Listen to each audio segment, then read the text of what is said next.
Business Record is very proud to recognize Shaimaa Ali as the 2023 Emerging Woman of Influence.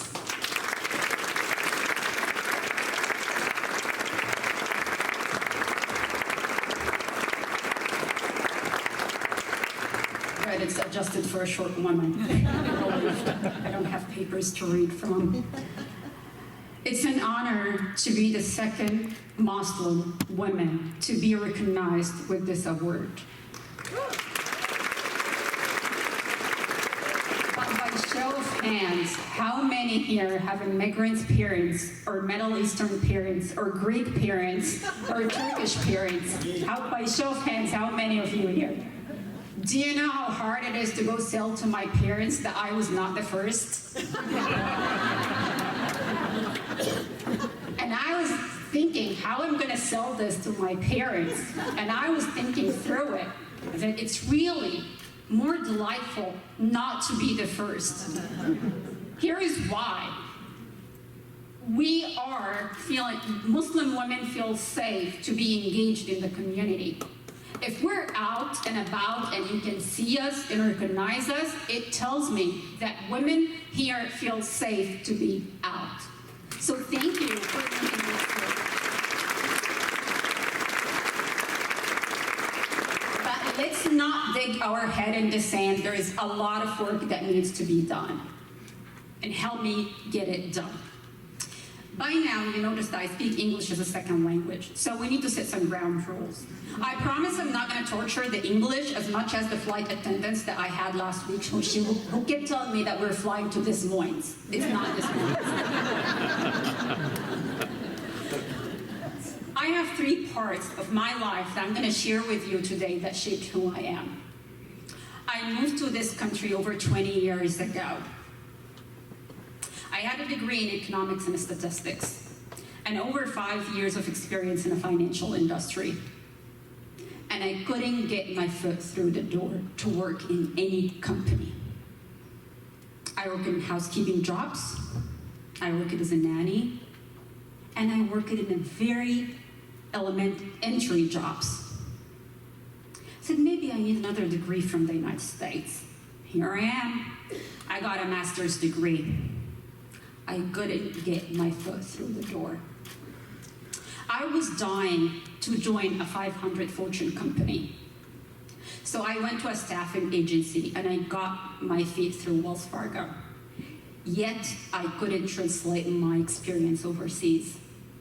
And I worked for $13 an hour scanning documents with a master's degree. And it was killing me day in, day out. And if it was not for my mentors and people believed in me, I would not reach where I am today, the head of business assurance. I am grateful for every single person who lent me a hand. And I'm grateful for organizations that put time and money creating programs to recognize diverse talents and promote them and get them where they need. So what's in it for you? What's your action? We have immigrants here in this community, doctors, lawyers, engineers, who work as an Uber driver. Unutilized talent is a wasted resources, Des Moines. So let's do something about it. And I know some organizations are doing, but there is so much to be done. The second thing I'm going to share with you, it's really personal, and I promised my son I'm not going to call him out. I'm not going to call him out. But in 2015, one of my 2 boys was diagnosed with a very rare bone cancer disease. I'm privileged that I didn't have to worry about medical bills. But I know not every single parent is the same like me. And I believe really deep in my heart that any parent going through this with their kid should not worry about the financial bill, period.